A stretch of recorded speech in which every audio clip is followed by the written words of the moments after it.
مثنوی قدم راؤ پدم راؤ جو ہے وہ نظامی کی ہے، جو بہمنی دور کا پہلا شاعر تھا۔ اس میں سے جو امپورٹنٹ ہے اس مثنوی کا وہ ہم پڑھیں گے بس، ٹھیک ہے۔ اس کے جو مرتب تھے وہ کون تھے؟ جمیل جالیبی نے قدم راؤ پدم راؤ کو مرتب کیا تھا، اور یہ یاد رکھنا کہ قدم راؤ پدم راؤ جو آئی تھی وہ 1421 ہجری سے لے کے 1435 تک کے درمیان یہ لکھی گئی تھی، ٹھیک ہے۔ 1932 کے معارف میں ایک تعارفی مضمون بعنوان بہمنی عہد کا ایک دکنی شعر کس نے لکھا؟ نصر الدین ہاشمی نے۔ اور قدم راؤ پدم راؤ جو یہ نام ہے یہ کس نے تجویز کیا تھا؟ نصر الدین ہاشمی۔ قدم راؤ پدم راؤ کس بحر میں لکھی گئی؟ فاؤلن فاؤلن فاؤلن فعل میں لکھی گئی۔ اس مثنوی میں راجا نے کس کو مارا؟ کوڑیال صاحب کو۔ قدم راؤ نے کس کے ماتھے پر کستوری ملی؟ پدم راؤ پر۔ اکھڑناتھ کس کا بیٹا تھا؟ مچھندر کا۔ اکھڑناتھ کون سا فن جانتا تھا؟ امربھید دھنوربھید۔ نقل روح کا منتر کون سا تھا؟ امربھید یا دھنوربھید؟ امربھید یاد رکھنا، نقل روح کا منتر امربھید تھا۔ اور دھنوربھید کس کا منتر تھا؟ لوہے کو سونے بنانے والا۔ ایک یہ سوال آتا ہے کہ فرمائش نامعقول کردہ کس مثنوی کی سرخی ہے؟ تو یاد رکھنا قدم راؤ پدم راؤ کی۔ مثنوی قدم راؤ پدم راؤ فخر الدین نظامی کی تخلیق ہے۔ فخر الدین نظامی کا نام پوچھ لیا جاتا ہے کہ کیا تھا اصل نام، تو فخر الدین تھا۔ قدم راؤ پدم راؤ اردو زبان کی پہلی طباعت مثنوی ہے جو احمد شاہ بہمنی کے دور میں لکھی گئی۔ کبھی کبھی یہ سوال آتا ہے کہ قدم راؤ پدم راؤ کس بادشاہ کے دور میں لکھی گئی؟ احمد شاہ بہمنی کے دور میں لکھی گئی، ٹھیک ہے۔ اب اہم کردار ہے اس کا قدم راؤ اور پدم راؤ۔ قدم راؤ کون تھا؟ ہیرا نگر کا راجا۔ پدم کون ہوتا ہے؟ قدم راؤ کا وزیر۔ اکھڑناتھ جوگی ہوتا ہے۔ مچھندر اکھڑناتھ کا باپ ہے۔ مچھندر رانی قدم راؤ کی بیوی۔ اب اس کا جو خلاصہ ہے وہ آپ لوگ دیکھ لینا، لیکن یہ اتنا امپورٹنٹ نہیں ہے، بس اس میں یاد رکھنا کہ فخر الدین نظامی نے لکھی اور کس دور میں لکھی، بادشاہ کون سا تھا؟ احمد، وہ بہمنی دور کا بادشاہ تھا، احمد شاہ بہمنی دور میں لکھی گئی، ٹھیک ہے۔ اور اس کا ہجری بھی یاد رکھنا 1435 سے لے کر 1421 کے درمیان لکھی گئی۔ اب ہم دوسرے مثنوی نگار ملا وجی کو دیکھتے ہیں جن کا نام اسد اللہ نام ان کا تھا۔ تخلص وجی، پیدائش 1566 یاد رکھنا، اور گولکنڈہ میں یہ پیدا ہوئے، اور وفات 1659 میں حیدرآباد میں ان کی وفات ہوئی۔ تو پیدائش کے حوالے سے کبھی کبھی آ جاتا ہے، تو 1566 کی ان کی پیدائش ہے۔ خطاب ان کو ملا ہوا ہے ملک الشعراء کا۔ قطب مشتری اسد اللہ وجی نے 1609 یعنی کہ 1018 ہجری میں قلی قطب شاہ کی فرمائش پر لکھی۔ وجی اس کا سن تصنیف بیان کیا ہے اس شعر سے، یہ جو شعر ہے اس کا سن تصنیف وجی نے بیان کیا ہے اس اشعار سے، یہ یاد رکھنا یہ والا شعر۔ وجی نے اس مثنوی کو 12 دن میں مکمل کیا۔ قطب مشتری گولکنڈہ کی پہلی طباعت مثنوی ہے۔ اس میں قلی قطب شاہ اور مشتری کے عشق کی داستان ہے۔ قطب مشتری کو سب سے پہلے کس نے مرتب کیا؟ مولوی عبدالحق نے۔ اب قطب مشتری سے کچھ سوال ہیں۔ قطب مشتری کے کرداروں کے نام کہاں سے لیے گئے ہیں؟ آسمانی سیاروں اور برج سے، ٹھیک ہے، اور یہ نام یاد رکھنا، شمس، قمر، مریخ، ستاروں وغیرہ۔ مشتری کس جگہ کی رہنے والی تھی؟ بنگالے کی۔ زہرا کا مشتری سے کیا رشتہ تھا؟ بہن کا۔ اب ایک سوال یہ بھی آتا ہے کہ مشتری کی دائی کا نام کیا تھا؟ مہرواں، یا یہ بھی آ سکتا ہے کہ مہرواں جو دائی تھی وہ کون سی مثنوی کا کردار ہے؟ تو یاد رکھنا قطب مشتری کا۔ اس کی کردار امپورٹنٹ ہے، یاد رکھنا۔ ابراہیم قطب شاہ ہیرو کا باپ، قلی قطب شاہ ہیرو جو دکن کا شہزادہ ہے، مشتری ہیروئن جو بنگالی کی شہزادی ہے، زہرا مشتری کی بہن ہے، مریخ خان کی محبوبہ، مریخ خان شاہ سلطان کے وزیر اسد خان کا بیٹا، اتارو مصور اور ہیرو کا رازدار اور خاص مشیر۔ اتارو کے بارے میں بہت سوال آتا ہے۔ وزیر اسد خان مریخ خان کا باپ۔ شاہ سلطان مہتاب پری، سلکھن پری، مہروان راکشس۔ مہتاب پری جو ہے وہ قطب مشتری میں ہی ہے، ٹھیک ہے۔ کبھی سوال آتا ہے کہ مہتاب پری کس مثنوی میں ہے تو قطب مشترک کا کردار ہے. یہ خلاصہ ہے، آپ دیکھ لینا. اگر دیکھنا امپورٹنٹ نہیں ہے ویسے تو اس میں یاد رکھنا کہ قلعہ گلستان کیا ہے؟ پریوں کا علاقہ ہے. ٹھیک ہے، یہ آ سکتا ہے کہ قلعہ گلستان کس مثنوی میں ہے؟ تو قطب مشتری میں. مشتری کو تارو کے بارے میں کون بتاتا ہے؟ مہرواں. شہزادہ مشتری کو لے کر کہاں گیا؟ دکن. ستارہ بن کر کون رہتی ہے؟ سلکھن پری. مہتاب پری اور شہزادہ کا کیا رشتہ ہے؟ بہن بھائی. پھول بن کس نے لکھی؟ ابن نشاطی نے. ابن نشاطی کا نام کیا تھا؟ محمد مظہر الدین. یاد رکھنا نشاطی کا نام مظہر الدین تھا. اور یہ جو شاعر تھا وہ کس درباری کا شاعر تھا؟ یہ عبداللہ قطب شاہ کا شاعر تھا. نشاطی کا نام مظہر الدین تھا.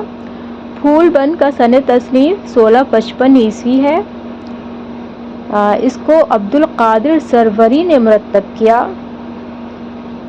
ابن نشاطی جو ہے وہ فارسی قصے بساتین الانس کو اردو میں نظم کر کے مثنوی کی شکل دی اور اس کو پھول بن کا نام رکھا. اس مثنوی میں اسم اعظم کی تاثیر بیان کی گئی. یہ ایک مذہبی تصنیف ہے. یاد رکھنا یہ ایک مذہبی تصنیف ہے. یہ سوال آتا ہے کہ مذہبی تصنیف کہ پھول بن کیسی تصنیف ہے؟ تو مذہبی تصنیف ہے. شاعر نے داستان کا انداز اختیار کیا ہے اور قصہ سناتا چلا گیا ہے. ٹھیک ہے. پھول بن میں عبداللہ قطب شاہ کی مداح میں 38 اشعار لکھے گئے. پھول بن میں روح تبدیل کرنے کا ذکر ہے. ایک یہ سوال بنتا ہے کہ روح تبدیل کا ذکر کون سی مثنوی میں ہے؟ تو پھول بن میں ہے. پھول بن کو دکن کا انمول رتن کہا گیا ہے. کردار یاد رکھیے گا، کنچن پنٹن کا بادشاہ جس نے خواب میں درویش کو دیکھا تھا. درویش ملک خراساں کے پردھان کا بیٹا. اہم کردار جو ہے اس میں رانی ستونتی ہے. سوال آتا ہے کہ رانی ستونتی کس مثنوی کا کردار ہے؟ تو پھول بن کا ہے. ملک آرا اور دید بانو بھی یاد رکھنا. ٹھیک ہے. خلاصہ آپ لوگ دیکھ لینا، امپورٹنٹ نہیں ہے، دیکھنا چاہو تو آپ لوگ دیکھ لینا. یہ جو شعر ہے نا سراسر عشق ہے اس میں رازا، یہ سوال آتا ہے کہ یہ شعر دے دیتے ہیں کہ یہ شعر کس مثنوی سے لیا گیا ہے؟ سراسر عشق ہے اس میں رازا، تو یہ پھول بن کا شعر ہے. اس کو یاد رکھنا. مثنوی بکٹ کہانی کس نے لکھی؟ افضل جھنجھانوی نے لکھی. ٹھیک ہے. بکٹ کہانی سب سے پہلے کس رسالہ میں شائع ہوئی؟ قدیم اردو. یاد رکھنا کہ کس میں شائع ہوئی؟ قدیم اردو میں. بکٹ کہانی کو 12 ماسہ بھی کہا جاتا ہے. یہ 17ویں صدی کی مثنوی ہے. اور بکٹ کہانی کس بولی پر مبنی ہے؟ کھڑی بولی پر.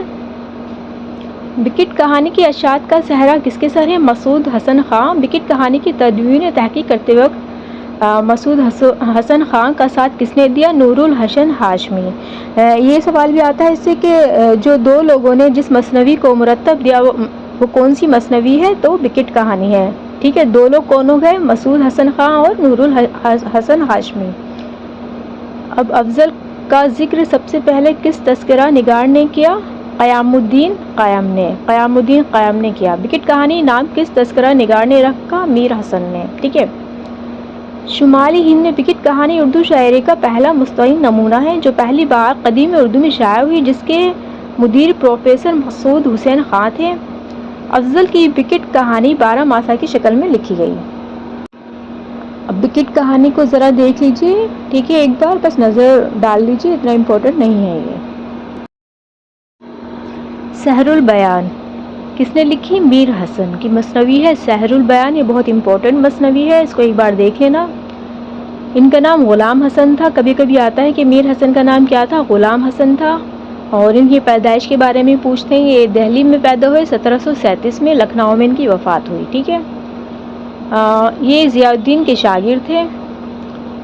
میر حسن کا صرف ایک دیوان اور ایک تذکرہ بعنوان تذکرہ شعراء اردو ہے. ایک دیوان ہے ان کا، ایک تذکرہ ہے جس کا نام ہے تذکرہ شعراء اردو ہے. میر حسن کی کل 12 مثنویاں ہیں. یہ ساری 12 مثنویوں کے نام یاد کر لینا. آتے ہیں سب سے آخری مثنوی ہے ان کی سحر البیان. میر حسن نے کتنے قصیدے لکھے؟ 7. اب سوال پر آ جاتے ہیں ہم. سحر البیان مثنوی کے جو سوال ہیں. بدر منیر نے مجرے کے لیے کس کو دعوت دی؟ عیش بائی. یہ آتا ہے کہ عیش بائی جو ہے وہ کس کا کردار ہے؟ کس مثنوی کا کردار ہے؟ سحر البیان کا. مثنوی سحر البیان میں فرق شعر کی عمر کتنی بتائے گی؟ 21 سے 22۔ مثنوی سحر البیان میں کون ادبی ذوق کا مالک تھا؟ بدر منیر، جو اس مثنوی کی ہیروئن ہے۔ بے نظیر کا پتہ کس دیو نے لگایا؟ سفید دیو نے۔ معروف پری جو ہے وہ کس کا کردار ہے؟ سحر البیان کا۔ مسعود شاہ کو لوگ کس نام سے پکارتے ہیں؟ انجم شاہ۔ یہ بھی آتا ہے کہ انجم شاہ کس مثنوی کا کردار ہے؟ سحر البیان۔ یا مسعود شاہ کا نام، مسعود شاہ کو کس نام سے پکارتے ہیں؟ انجم شاہ کے نام سے۔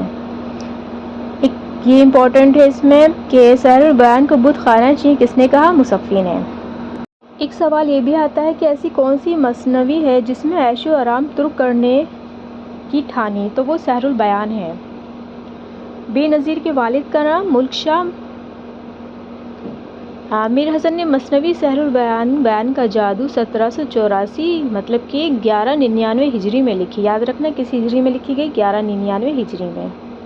یہ مثنوی میر حسن کی آخری اور تبعزاد مثنوی۔ یہ بھی آتا ہے کہ سحر البیان کیسی مثنوی ہے؟ تبعزاد مثنوی ہے، یاد رکھنا۔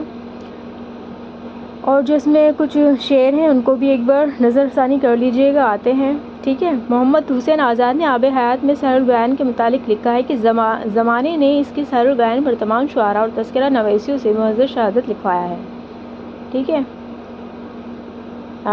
سحر البیان کے دبیچے میں میر شیر علی افسوس لکھتے ہیں، سحر البیان کا دبیچہ کس نے لکھا؟ دیباچہ کس نے لکھا؟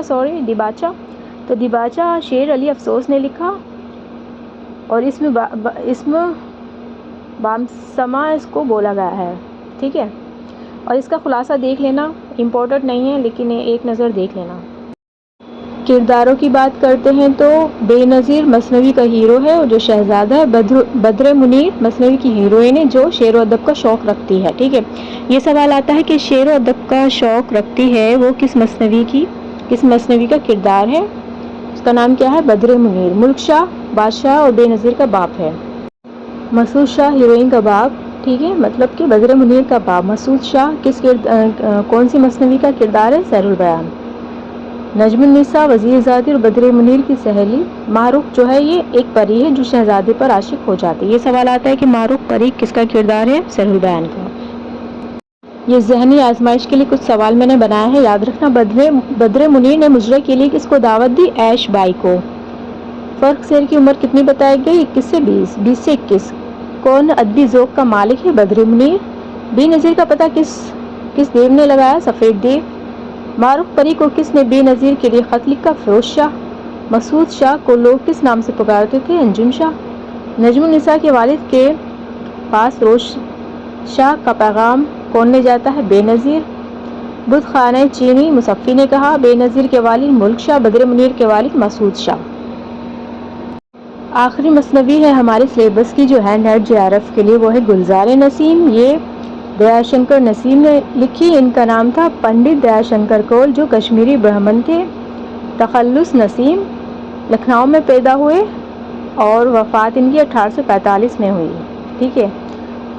ان کے استاد کا نام تھا آتش، خواجہ حیدر علی آتش۔ دیا شنکر نسیم کے استاد کا نام آتش تھا۔ مثنوی گلزار نسیم کے علاوہ غزلوں کا ایک دیوان ہے، ایک دیوان ان کا ہے غزلوں کا، ٹھیک ہے۔ مثنوی گلزار نسیم پنڈت دیا شنکر نسیم نے 1839 عیسوی میں 28 سال کی عمر میں لکھی، ٹھیک ہے۔ پہلے یہ مثنوی بہت ہی لمبی تھی لیکن جو ان کے استاد تھے آتش، ان کے کہنے پہ انہوں نے اس مثنوی کو مختصر کر دیا۔ دیا شنکر نسیم نے گلزار نسیم کی بنیاد مذہب عشق پر رکھی، ٹھیک ہے۔ 1905 عیسوی میں چکبست نے گلزار نسیم کو مرتب کیا۔ کس نے کیا تھا 1905 میں؟ چکبست نے، اور اپنے مقدمے کے ساتھ شائع کیا۔ اس کے بعد مباحث کا ایک طوفان اٹھ کھڑا ہوا جسے معرکہ چکبست شرر کے نام سے جانا جاتا ہے، یہ بھی یاد رکھنے والی بات ہے۔ اور یہ جو معرکہ تھا یہ کس نے مرتب کیا؟ شیرازی نے۔ اس مثنوی میں رعایت لفظی اور اختصار کا التزام ہے۔ کہا جاتا ہے یہ جو مثنوی غزل کی زبان میں لکھی گئی۔ یہ خلاصہ ہے، دیکھ لینا اس کو، امپورٹنٹ نہیں ہے، آپ لوگ دیکھنا چاہو تو دیکھ سکتے ہو۔ اس کی کردار امپورٹنٹ ہے۔ زین الملک مشرق کا بادشاہ، زین الملک، تاج الملک، ہمالہ دیونی، محمودہ، حسن آرا، یہ کس مثنوی کے کردار ہیں؟ گلزار نسیم. ٹھیک ہے, محمودہ یاد رکھنا. ایک سوال آتا ہے کہ محمودہ کس مثنوی کا کردار ہے, تو گلزار نسیم. ہمارا دیونی بھی گلزار نسیم کا کردار ہے. اس کے کردار یاد رکھنا, ٹھیک ہے, جو امپورٹنٹ ہے, جو میں نے بتایا ہے. ٹھیک ہے, اور یہ سرخی, ایک سرخی اس میں دی جاتی ہے. سوال آتا ہے کہ حکایت ایک عورت کی مرد بن جانے کی دیو کے جادو سے کہاں سے لی گئی ہے؟ گلزار نسیم کی ہے. حکایت نصیحت گری مرغ اسیر نہ فہمی سیاد کی بھید کھلنا کے نام سے یاد رکھنا گلزار نسیم کی ہے. اور گلزار نسیم کا تعارف اور مرتب کرنے والے کون ہیں؟ رشید حسن خان. تو یہ تھی ہماری آج کی ویڈیو, جس میں ہم نے UGC نیٹ کے اکارڈنگ جو ہماری 6 مثنویاں ہیں ان کو ہم نے بہت ہی شارٹ فارم میں ہم نے بتایا ہے. ٹھیک ہے, چلیے اب ہم نیکسٹ ویڈیو میں ملیں گے. اپنا خیال رکھیے گا. اللہ حافظ.